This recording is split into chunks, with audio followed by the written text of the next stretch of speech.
Hello and welcome to today's Center for Healthcare Strategies webinar, made possible by the Gordon Betty Moore Foundation on mitigating medication trauma in complex needs populations. Before we get started, I'd like to quickly go over a few logistics. To eliminate background noise, phone lines are being muted during today's event. There will be a moderated question and answer session following the presentation. You may submit a question online anytime by following the Q&A instructions that are shown on the screen at this time. Today's event will be recorded and shared publicly on chcs.org. At the end of the webinar, we ask that you please complete a brief online evaluation that will pop up on your screen. Your feedback is very important to us, and we hope that you'll take a moment to do this. I'll now turn the webinar over to Caitlin Thomas-Henkel, Senior Program Officer at the Center for Healthcare Strategies. Thanks so much, Travis. Welcome, everyone, to today's webinar. We're really excited for this presentation. And before I go over the agenda, I'd like to introduce our speaker today, Jim Slater. Jim is the Executive Director of Pharmacy Services at CareOregon, which is Oregon's leading Medicaid health plan. He joined CareOregon in 2010, where he participates with 4 coordinated care organizations to assist with community-centered transformation activities centered on health and wellness for a population of about 230,000. He has coordinated ambulatory drug therapy initiatives, pharmacy and therapeutics committee evidence-based reviews, as well as pharmacy benefit management companies and clinical pharmacy service vendors who maintain necessary business relationships with community partners. Most recently, Jim innovated the concept of the clinic development team comprised of managed care pharmacy residents, ambulatory care residents, and pharmacists embarking on a journey of integration into primary care clinics within the CCO. We are so lucky to have Jim serving as a subject matter expert, providing technical assistance to the Community Management of Medication Complexity Innovation Lab, a project that you'll hear more about in just a moment. I'd like to thank the Gordon and Betty Moore Foundation for their generous support of this webinar, as well as the Community Management of Medication Complexity. Next, I'd like to review today's agenda. After our welcome and introductions, I'll do a brief review of the Community Management of Medication Complexity Lab. Next, I'll turn it over to Jim to talk a bit about medication trauma, discoveries, opportunities, and challenges. And finally, I'll do a moderated question and answer. So please make sure that you submit your questions throughout the course of the webinar, and we will take those at the end. A little bit about the Center for Healthcare Strategies. CHCS is a nonprofit health policy resource center dedicated to advancing and improving the health of low-income Americans. We have 3 areas: advancing delivery system and payment reform, enhancing access to coverage and services, and integrating services for people with complex needs. Today's project falls under that 3rd bucket. We provide a variety of assistance, including TA, leadership and capacity building, collaborative learning, and best practice dissemination. A few of the goals of the Community Management of Medication Complexity Innovation Lab. The first is to identify and advance community-based strategies aimed at addressing medication complexity. The next is to support opportunities to expand, refine, spread, and scale promising models to other healthcare settings. And the third is to improve patient experience, empower individuals with complex needs to effectively manage their medication regimens. I'd like to give a little bit of an overview. Through the Community Management of Medication Complexity Lab, we have 5 sites that are participating. The first is Northwestern University's Health Lab. They're focused on simplifying complex medication regimens by using standardized language and the development of the Universal Medication Schedule. The next is the Pharmacy Society of Wisconsin. They're providing training on continuous medication reviews, workflows, and patient risk identification to pharmacists who are participating in their Pharmacy Quality Collaborative. StateCare Health System is developing a medication risk score. They're partnering with community pharmacies to enable EMR information exchange, and they're using video conferencing between pharmacists, and community paramedics. Town Press Pharmacy is using prescriptions, claims, and social determinants of health data to identify and intervene with people with complex medical and social needs.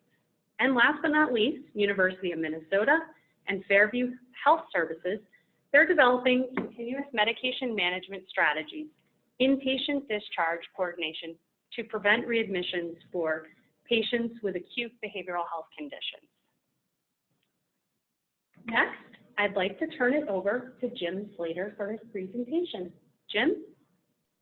Hi, everyone. Thank you so much for taking time out of your busy day to be part of the journey of listening and discovery. My goal with this presentation is to share with you in our space at CareOregon what we've accomplished and what we've learned by listening and discovering in a fresh way in this space around medications.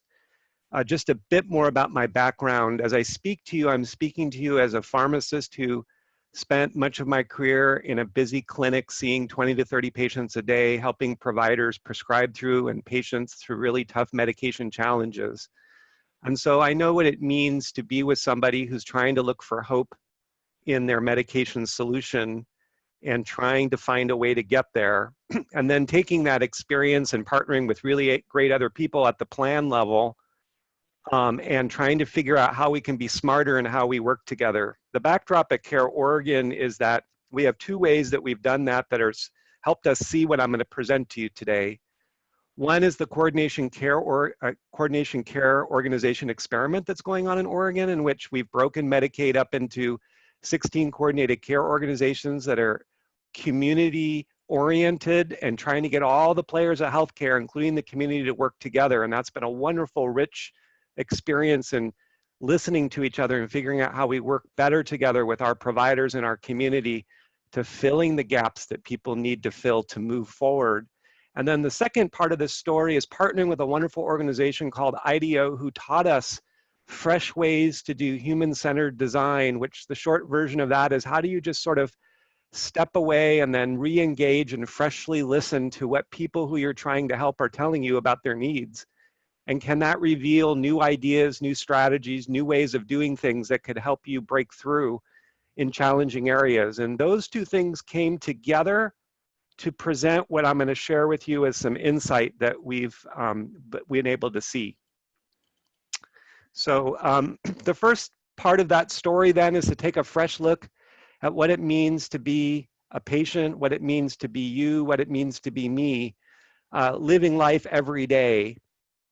And we're just going to observe this slide together and notice that you can sort of break it down into four critical areas, from socioeconomic factors. This gets to the heart of equity and diversity with our population and who you are, the resources that you were born into or the resources that are available to you, and the education that's available to you. And that, by some estimates, about 40% of who you are is affected and can be traced back to those very fundamental factors.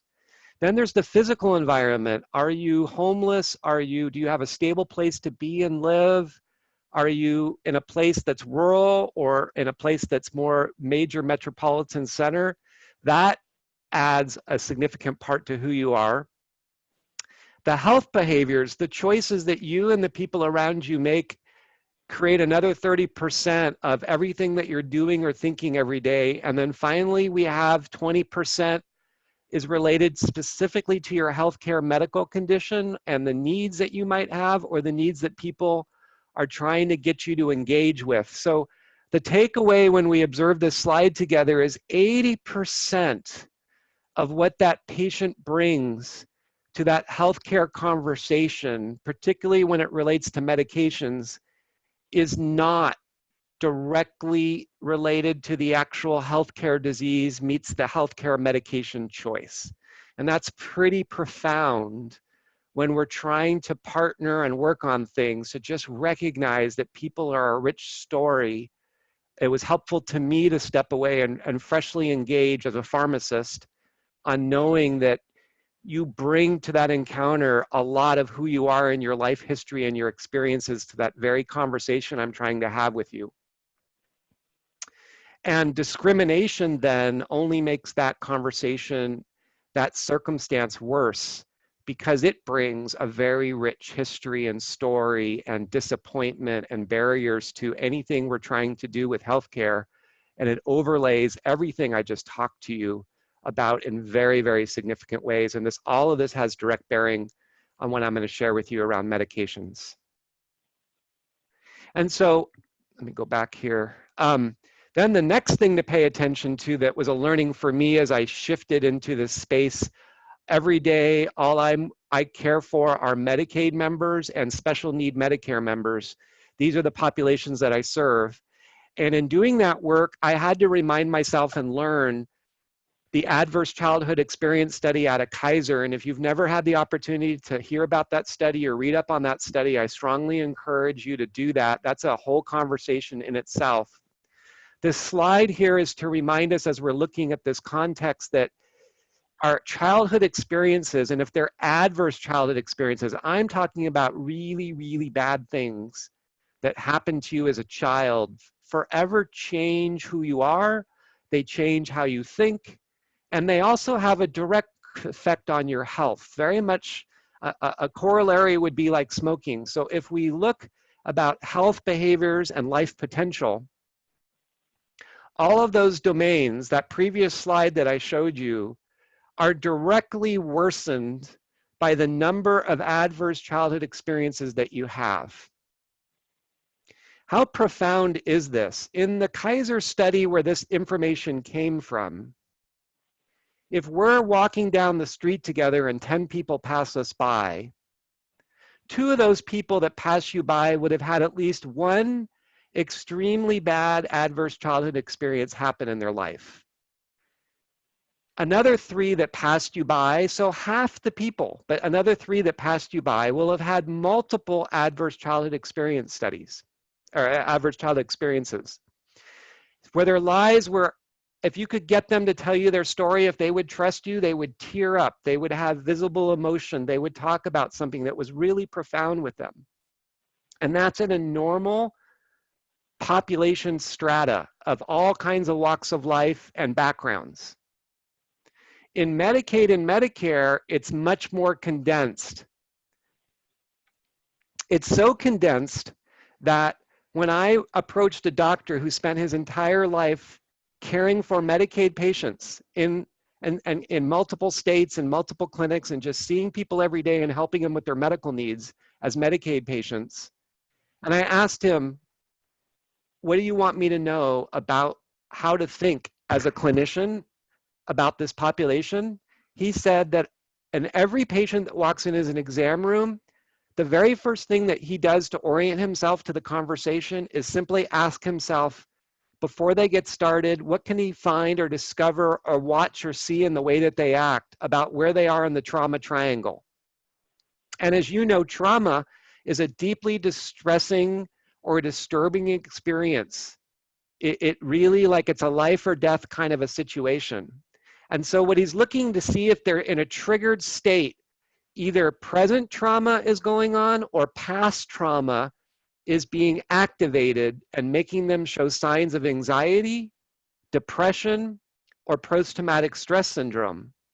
And they may have one or multiple of those disease states, those stressors activated when he's trying to help them. And because of that, if he can discern where they are or get them to trust him to reveal, he might have a different conversation about their chest pain, or a different conversation about why they're not taking their diabetic medication, or a different conversation about why they might want opiates to help with their pain, and maybe it's a surrogate for brain pain instead of body pain. And so on the right, Kaiser has this wonderful illustration that, and I'd like to suggest to you that a lot of the Medicaid population that we serve is unfortunately experiencing the left side of this picture, in which trauma is way too prevalent, it's shaping their lives, and they're having very many more bad days than good days. And on the right is where some people are, hopefully you and me, but maybe not. And we're trying to partner with them to get to the good side of this picture and experience hope, experience wellness, experience resilience, experience empowerment.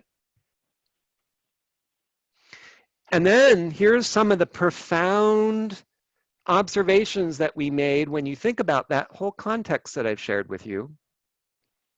As you experience trauma as a patient and people try to help you, and a primary care doctor, a great nurse practitioner, a nurse, a social worker, a behavioral health specialist, different people will show up that you engage with to try to help you through your trauma and help you through your impairment and help you deal with the risk that it's creating for you and for what's going on in the situation as your health condition's worse. Remember I said earlier, diabetes is worse if you have more trauma.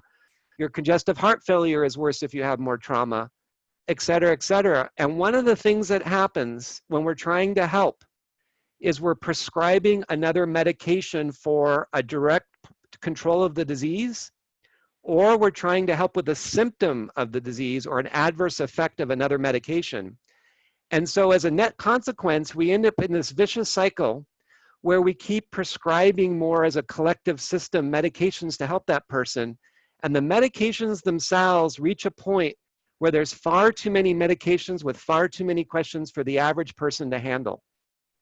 And so we reach this point where in trying to help the person through prescribing, we're actually beginning to hurt the person, which is a very troublesome thing to observe and think about. And so in listening to people's life stories through IDEO, which taught us human-centered design, and listening through life stories in the clinics where we're able to partner with pharmacists that see patients every day or their providers, we took a step away and they wanted us loud and clear to hear, and they had visible shaking stories about medication trauma. And so we decided to name it to do them justice, to help make sure that we all hear it. And so the definition we came up after listening to them is medication trauma is medication coordination and lack of coordination that overwhelms the patient's, caregivers, and providers' resources, creating fear, confusion, and error, which leads to poor adherence, compliance, and outcomes.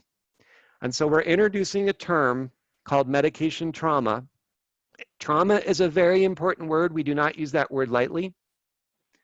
For me to kind of express this definition to you and what it really means and circle back to the adverse childhood experience study, when I was in a leadership meeting of officers and directors in a room packed of 100 people, highly functioning people, helping us with very significant structural problems and delivery problems, and I read this definition.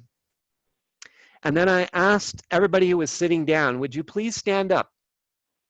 If you know of a life-changing story for you personally or a loved one in your life in which you want me to know that you had a traumatic story around a disease meets a medication meets an experience, please stand up. And everybody in the room stood up. I can't speak for you. I can't speak what would happen in a room if you did that very same question, but I can tell you that people put a lot of trust and hope in medications. They happen at critical junctures in their lives.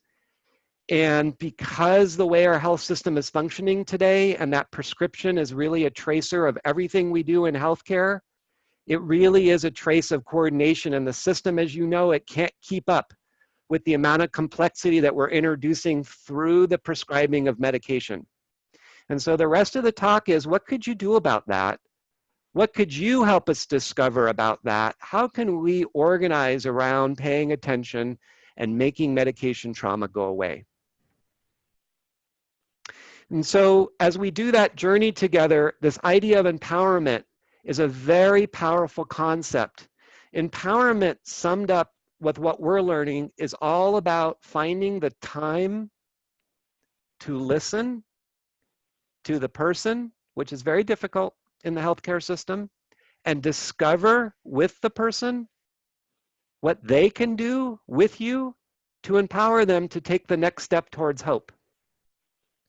And you'll be surprised when you go about this journey like we were, how often people are like, wow, Nobody took the time to slow down and listen to discover with me what was going on. Even though we're doing that today, I'm not saying we're not doing that, we're not doing it enough. So the inherent power of voicing feelings is huge here. And it creates engagement, and it creates a sense of equality, which is so important in a trauma experience situation. And so IDEO helped us discover, and our patients that we were serving and the members we were serving, helped us discover a really interesting way to empower them around their medication trauma experience.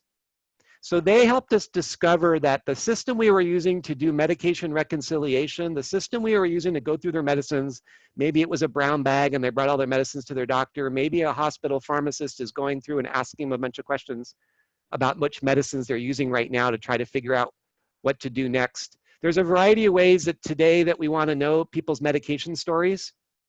With the patient's help, we simplified it greatly. And what we discovered is if you just have a very simple piece of paper and you can put down the name of the medication, the ones that you know about, maybe they could add a few other names of ones that they're taking that you didn't know about. You spend a little bit of time, but not a lot, on discovering about why they think they're taking it, which is huge. What do they think they're taking it for?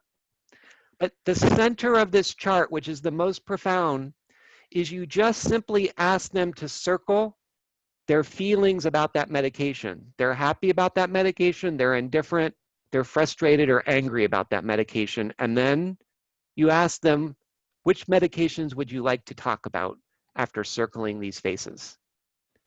And you'll be surprised at how efficient this is for the doctor and the patient and how empowering it is to the relationship. If I'm a new doctor, a patient presents to me very often on 15 or 20 medications that I need to get in my chart, that I need to get updated in what you're doing. And that patient circles 2 or 3 of these with happy faces or sad faces, and we just have a chat about those as the priority of our initial conversation. Darn it if the patient doesn't pick what's most important anyways clinically, and now they feel empowered and they're so happy that you asked how they felt, and they're so grateful that you understand their point of view, and it leads to a wonderful relationship, and it leads to pragmatic next steps on what to do next in a very straightforward manner that really empowers somebody with a history of trauma. But it gets even better.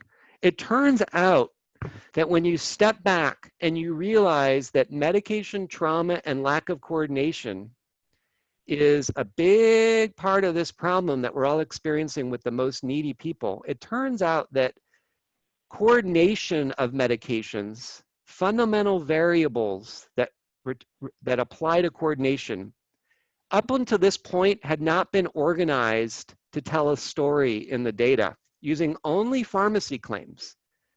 So what does this mean? And then I'll go over these stats. If you just simply take the number of drugs somebody's on, how often they're filling them, how many pharmacies are involved, how many different prescribers are involved, and the average day's supply, you put some math to that, you get a score. That score is a wonderful predictor, I'll show you in a moment, of future ER and hospitalization. That score is only about medication coordination. You noticed I didn't talk about adherence or types of medication. You know, there's lots of things we do, adverse side effects, narrow therapeutic index drugs. I didn't talk about any of those things. They're all valuable. I just talked about fundamental coordination variables. That turns out to be extremely predictive and a way to organize, and it's not that complicated. It makes sense to you, probably, in listening to the variables I gave you. Wow, there's just a lot of stuff going on all at the same time. And so when you have a score of 8 or greater using that method, you are 1 standard deviation out from the average of you or I, and a score of 10 is 2 standard deviations out.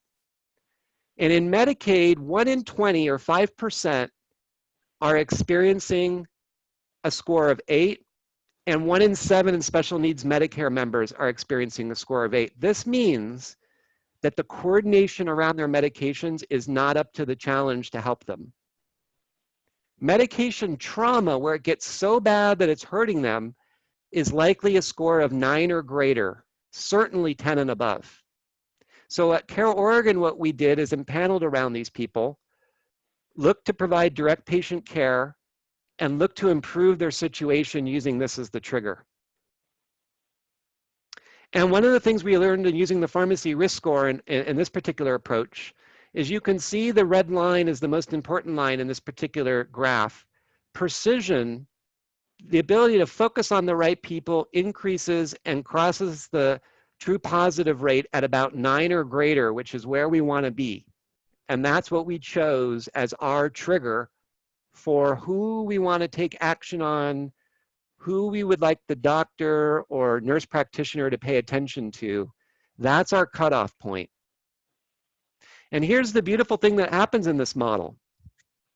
The red is the 2 standard deviations, 10 or greater, that I was talking about. The orange is the 1 standard deviation, and there's the 9 that I was mentioning. In total hospital cost of care, you can see when you have enough people, and that's the red area, from the score of 9 all the way up to the score of 19 to 20, there is a nice predictable stair-step increase in total utilization associated with the coordination of medications. What's even more exciting is we haven't changed these fundamental variables in the last 3 years. We haven't changed the algorithm that these variables connect to. We've made no changes. And the predictive value has remained strong because these are fundamental variables. Further, I'll never forget, 1 year I used this model to run a score on every patient that CareOregon was responsible for.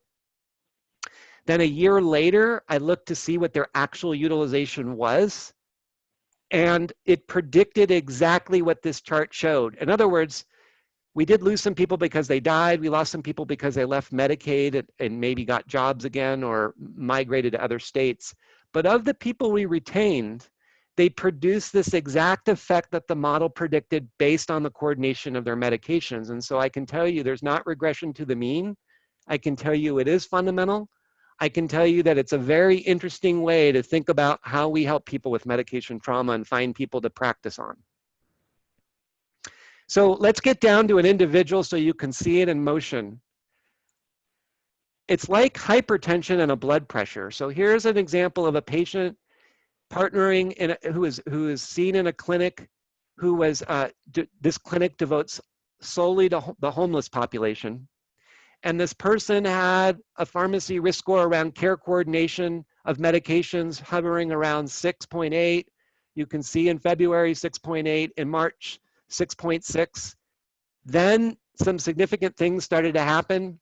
And in April, it jumped to 7.1, not much, but a little bit. And then look at that. In May, it jumped up to 9.4, and that triggered us getting curious, triggered us to ask the pharmacist and the doctor in the clinic, hey, I wonder what's going on with this patient, because it looks like their coordination just got significantly worse.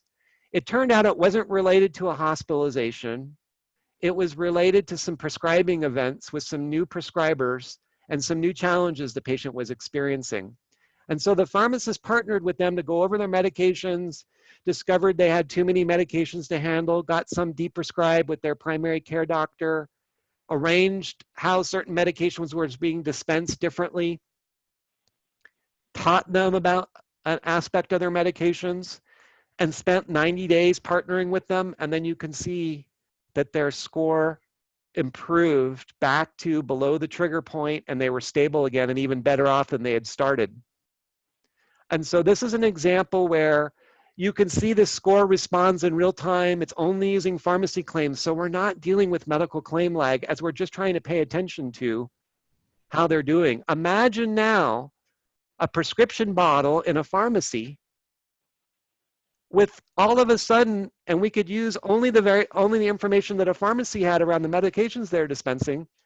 Imagine that it would just put a flag on the bottle when your coordination of medications reached a complexity point. And now you said, well, maybe we should slow down and ask you to check in with your doctor, check in with a pharmacist, check in with a nurse, depending on who's most appropriate, and see how you're doing. What a wonderful thing that would be as a surveillance system and a quality measure.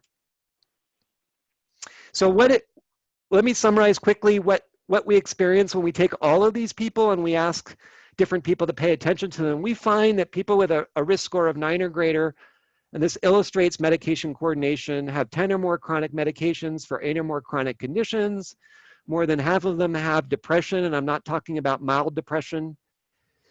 More than half of them have chemical dependency going on of some manner, whether it's smoking, whether it's hard drugs, etc. Almost 70% are taking at least one high-risk medication like warfarin, like insulin, that you need careful understanding of what you're doing and careful follow-up, or it's not so hard to hurt yourself. 32% are taking an opiate.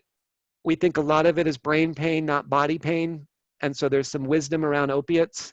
37% are using multiple pharmacies, and only 15% is the EMR even close for the primary care doctor on which medications they're actually on and how they're actually taking them because of that care coordination issue. I'll sum this up quickly. We walked into a clinic with a list of people, 20 patients that have the highest pharmacy risk score, sat around in a staff meeting with the doctors around the table, and we passed the list out. And the medical director of the clinic said, "Oh my God, all 20 of these patients have been in our clinic in the last 2 weeks. I recognize every name." But when she looked at the medication profile that was creating the list that we were able to provide, because we were able to include the specialists, the other doctors outside of the clinic, not one of the patients did they spend time going over the medications. They were putting out discrete fires around one particular need, emergent need in the last 2 weeks. They had lost track about the medication complexity. We've also set up a way to track these people as a population. Here's an example of one of those populations where we track the percent of our population that has high-risk members. This is a mixture of Medicaid and Medicare in our instance. We track the number of PCP visits they had in the last 90 days. What's interesting is that it can go down or up, but a lot of times they are seeing their doctors. It's not that they're not seeing people, it's how the people are working together and how much time they're spending with the patient around care coordination that's critical. But they have an ED rate that's fairly constant, and they have an admit rate that's fairly constant. And so our job, as you can see, was to try to make that go down and improve their experience. And the pearls that we learned in going down this journey is that when you get to a pharmacy risk score of 10 or greater, what you're really talking about is a lot of advanced illness. The advanced illness could be so far down the road that it's palliative or end-of-life care. And so it's not only that they don't have medication coordination, it's also that they need a goals of care conversation with the right skilled professionals to connect with them, their trauma, and then what is the one or two thing to focus on that matters to them now going forward that would bring them hope, bring them some quality of life while they kind of enter into the final phase of their life and their disease states. What's dignity for them? It's about that conversation. And so what we've been trying to figure out is we've have a whole strategy around that. That's a whole another conversation, and I won't go into that right now, but when you talk about palliative care and hospice meets trauma-informed care, that's a whole special conversation. But for us, for you, who are trying to help the vast people we serve, it's about where can we find the amenable population that we catch them before their advanced illness is no longer in a place that we can partner with them to change the outcome of their diseases. Where are they in a place where we can help them help themselves? We're calling that amenable, and it's slightly pre-palliative. And the beauty of the pharmacy risk score is that I can tell you with 85% certainty, if I combine the pharmacy risk score with a few other variables, who's palliative without even meeting them. And we've done that. And so that's great because then you know you're entering into a different phase with that person. So we're partnering on the amenable rising risk, and I'm going to show you how. And we're very excited to listen to how you might partner on this space and teach us, because this is a space we all need to teach each other on. And this is why I'm so grateful for CHCS and their grant project around medication complexity, where we're all learning together. It's such a privilege to be in those conversations and cross-pollinate. So if we take our whole population and we divide it into segments from low risk to high risk, You can move from healthy kids and moms, maybe there's some high risk moms, but then you get into medium risk with chronic pain adults, chronic managed, uncoordinated, and then you get into high risk, which is what I was just talking about on the previous slide. The piece I want to make you to observe on the far right is the pharmacy risk score. Why do we call it DTCR? For us, it means drug, therapy, coordination, risk. DTCR. That's to remind us that this is about coordination risk, not necessarily about the choice of the drug or the adverse side effects of the drug or the adherence to the drug. It's about coordination risk. And where the risk shows up, remember I said 9 or greater is that trigger point, is in the medium uncoordinated, the high risk chronic uncoordinated. This means there's a lot of chronic conditions in the patient. And of course, most of the high risk group. And for those of you who are familiar with ACG that predicts future ER and hospital use out of Johns Hopkins, their threshold tends to be 0.4 or greater as being a very interesting group. That is further down this list. And so we've been focusing on the uncoordinated and the chronic uncoordinated as that actionable, amenable sweet spot to organize around. Not just by pharmacy risk score, by the way, but by using this cohort strategy we've come up with, but also paying attention to other variables like the pharmacy risk score. And you'll see the dollars that they use. I won't go into that here, but there's a lot of good information there. Well, it turns out when I said earlier in the talk that prescriptions are such a tracer of the entire healthcare system, I could, if you gave me data from a state, for example, and we were able to partner together and run the pharmacy risk score, and we organized clinics by as a percentage of their population who had a score of 9 or greater, and we stratified the clinics in your state, and I knew nothing about the partners, the clinics. I didn't know anything except the data. I would be able to line them up and tell you, boy, those clinics look like they have very good operational efficiency and are humming, and those clinics look super challenged. Who knows what the root cause was? But it turns out care coordination using drugs is a wonderful proxy for clinic operations, which is a wonderful thing to know when you're trying to partner with them on quality measures, for example, or care coordination projects, or new informatics systems that might help you partner with them differently. You want well-organized clinics, and this is a barometer to kind of help you see, if you've never met them before, where they are. So let's look quickly at this quadrant together. So on one axis, we have the pharmacy risk score. So there you see it. So that 9 line is what I've been telling you about. 9 is that trigger point. On the lower axis is the pharmacy risk score uses the last 12 months of claims, but because it only uses pharmacy claims, we're able to focus on the last 90 days and see if the last 90 days is speaking to current issues with care coordination complexity around medication. So when you have both, when you have a history of uncoordination and disease, and now you've got something going on the last 90 days, these dots then represent clinics with how many people are they caring for that in that upper left quadrant, well, upper right quadrant, have not only a lot of historical coordination problems, but recent coordination problems is in the upper right quadrant. But those clinics, see those big circles in the upper left quadrant?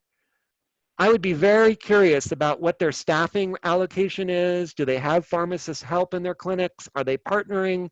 Boy, those doctors caring for those patients with that many patients in that clinic, they got a lot going on with serious coordination complexity. I can just tell you without even knowing who they are. As we partner now around medication trauma and we discover what to do about it, the other pearl is that this is to remind you that we pay attention now to sub-patterns within the population. What this tells us is it means it's not the same thing to help somebody with advanced illness who's got advanced illness but also has complex chronic conditions, or who's got multiple chronic conditions but they don't have behavioral social complexity. I mean, what I'm trying to illustrate with this slide, this is a wonderful slide, is that you have overlapping needs, and depending on the need and the social determinant gaps, how you partner to resolve their needs, you kind of have to organize around groups of people to get good at it and to be able to repeat it. So this is a simplified way of saying this.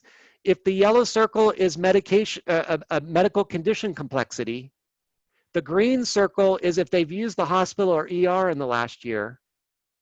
The purple circle is that they have significant mental illness, and the red circle is the high opiate use that we've all been working on as a nation.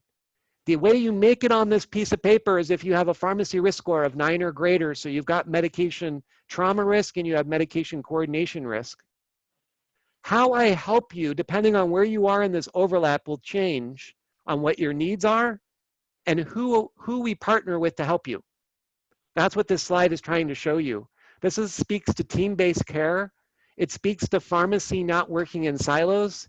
It speaks to what does a pharmacist, for example, at a health plan do versus a pharmacist that's in a pharmacy versus a pharmacy in the clinic. It speaks to that they should be working with a social worker.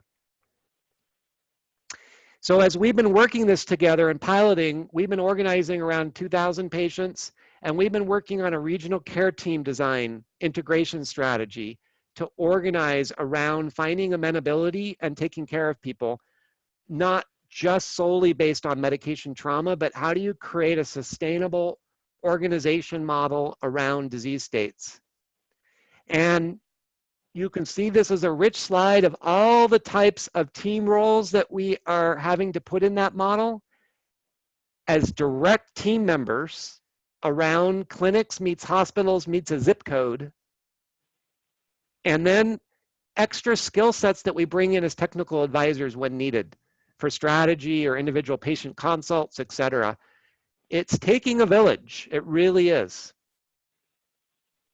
And we're practicing the flow through how we partner with our clinics and hospitals around that patient care. So we start by having the same definition together around the cohorts. We have the beautiful way to shed light on the pharmacy coordination risk that I just mentioned.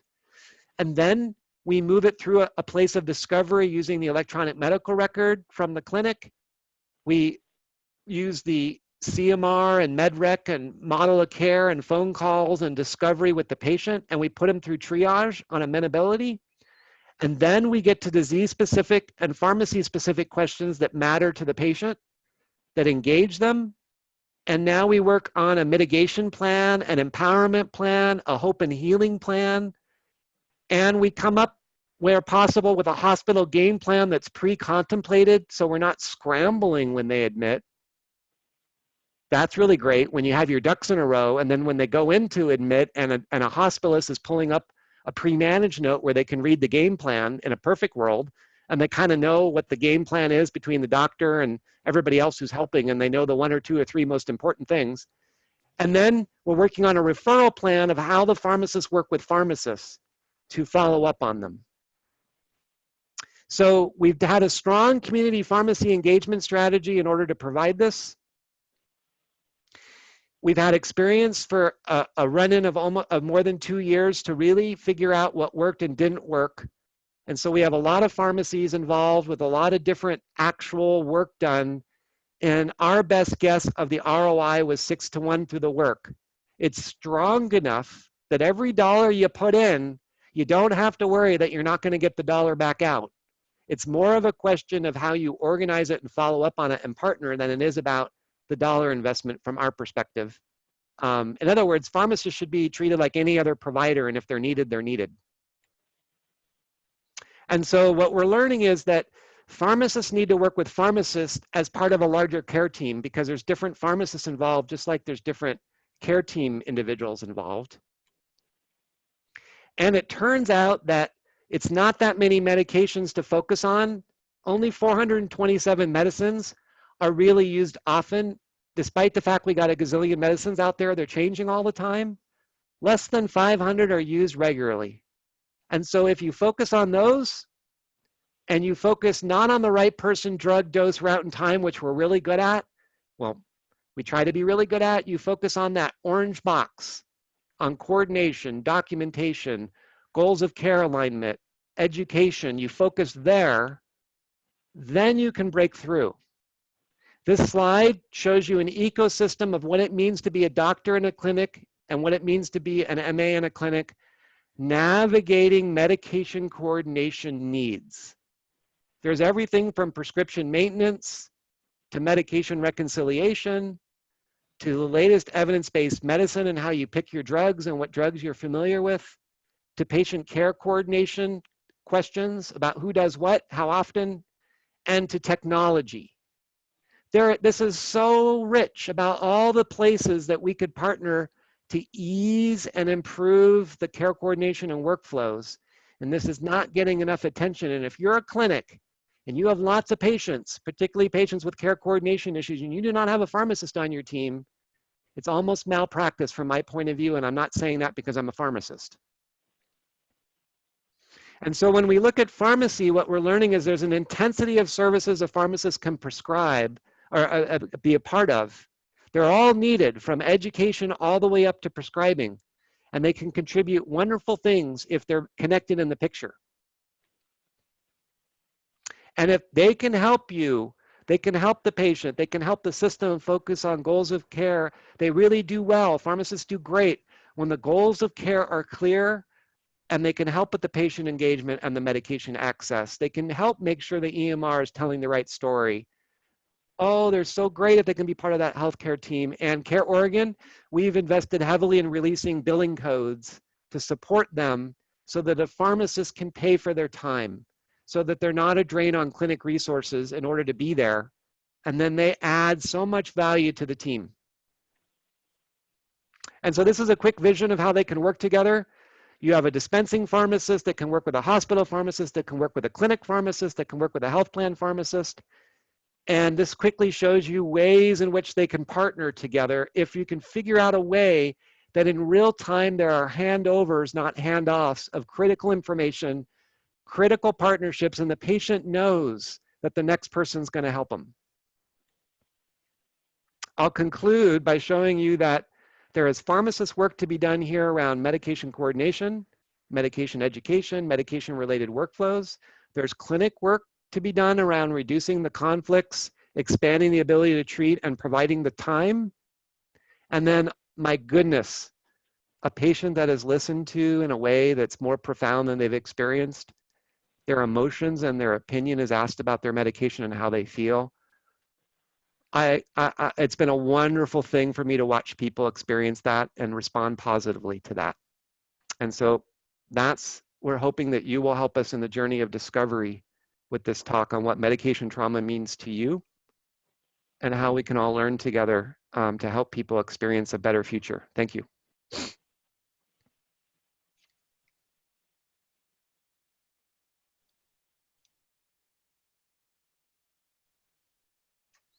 So I'll pass it back. Thank you so much, Jim, for that terrific presentation. We have some questions coming in, but just a reminder there, to submit a question online, click your Q&A icon at the bottom of your screen. So the first question we have is, can you speak more about trauma and its effect on medication adherence? Yeah, so if you're in an activated state, you're somebody who has trauma, and all of a sudden you're afraid or you're angry, and I'm trying to help you with your medication, or you're trying to remember how to take your medication or even take your medication, or I'm trying to give you a new medication or a new piece of information, and the easiest way I can describe it to you is I'm worried that when I go home I'm going to get beaten up and my medication is going to be stolen because it's an opiate. Well, I'm more worried about my safety with my medication, and I'm not hearing what you're trying to tell me. I'm not at a place that I can remember or take action or even take the medication. I'm fearful for my life. And so trauma is about trying to get the patient to just kind of tell you exactly where they are and the way that they are. And they have to get your trust, but it's just, when you think about medication, it's just discovering, let them reveal to you their barriers for taking the next step. And one conversation and just asking the question isn't necessarily going to get you the answer. And so it's a journey to let them feel safe with you, to tell you what you need to know and tell you what they're capable of. It's a discovery process as trauma meets medication than it is an education process. Great, thanks so much, Jim. The next question we have is, what types of behaviors might a patient who is experiencing medication trauma exhibit? When you catch up with them and you have a conversation with them, they will express anger. They will express significant frustration. So you're going to unpack a story from them, and then you're going to find, you're going to find a root source by listening to them. So they're going to exhibit like, I need you to go fix this. I can't get that. I don't understand this. I'm afraid of that. You're going to experience a discrete need that they've been carrying around that they can't quite get said or take action on, that really matters to them or somebody in their family or a friend, that they so desperately want to take that next step. And so that's what they're going to exhibit, is drive. They're almost in an activated state to take that next step, but they don't know how. Or they're dejected because they've never been able to take that next step and they've given up. And so they've written off that whole disease, that whole medication experience. They've written it off because they've been disappointed multiple times. And you're going to have to convince them to engage again on that subject because they've been so dejected. So you're going to experience signs of depression, being withdrawn, low energy levels. They're worn down. Thank you. The next one is, how can this work be practically implemented in an environment where there are limited resources and short staffing? Great question. If I were in that circumstance, I would take one step at a time. So the first thing I would do, for example, is you could, in that circumstance, if medications are involved in that situation, and you're responsible for medications and the patient needs those medications, and you get to see that patient more than once, I would just use the meds chart that I've shown you. You can get it free at the CareOregon website. It's free to use. And I would just do a little bit of discovery and ask them to start circling faces and just see what current state is from a fresh perspective. And I would collect, I would see what emerging patterns there were, and then I would put it in a grid of ease and impact. I would generate maybe 5 or 6 ideas, maybe with the patient's help, maybe not, maybe with the healthcare team's help. I would come up with what are 6 or 10 things we could do about this, and then I would move them into what's easy and what would have the most impact.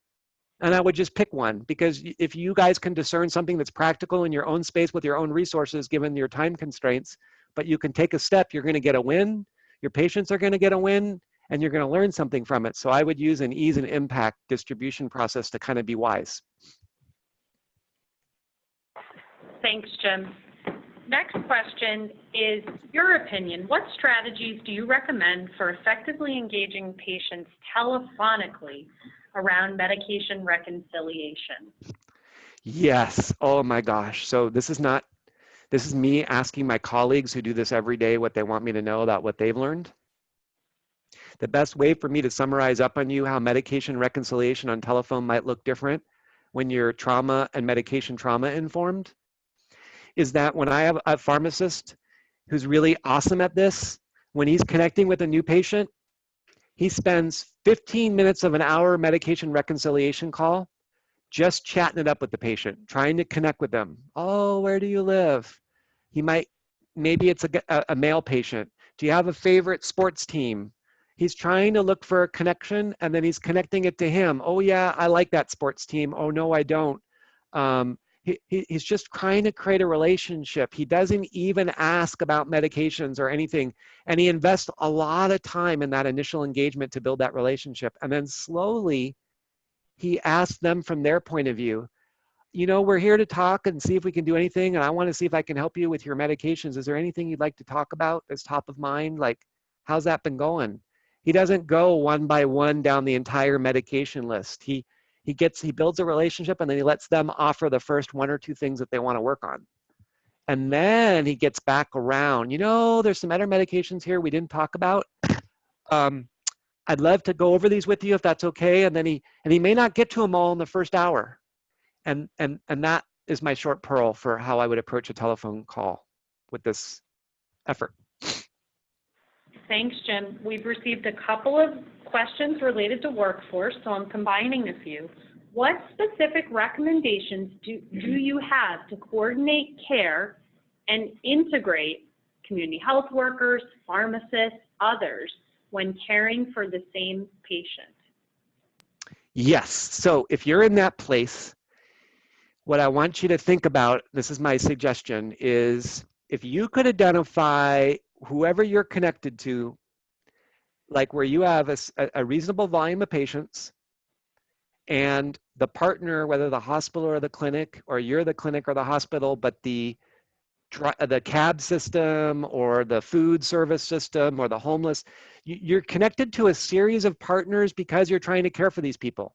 What you want to look for is a subset of that regular daily engagement that all the partners, not all of them, but most of them seem to be ready to work together, that they're doing the job good enough and well enough that you could start to take a little bit of time and talk to each other and observe the work you're doing every day together as a workflow, and ask the question, what is easy or hard about this, particularly through patients that we're working together on? Are these patients we're caring for easy to care for or hard to care for, and they bung us up because if we have more of those, we don't know what to do?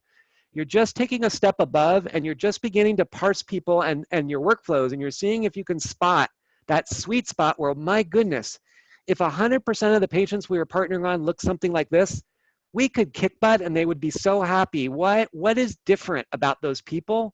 What is different about the services and what you're trying to do? And then you're trying to grow that a bit to gain some win and learn from it and bring that insight to the people that are proving more challenging for you. And that will guide you with wisdom.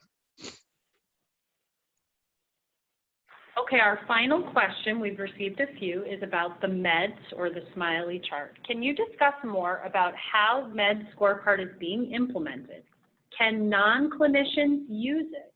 And how or if is this related to the pharmacy-based risk score?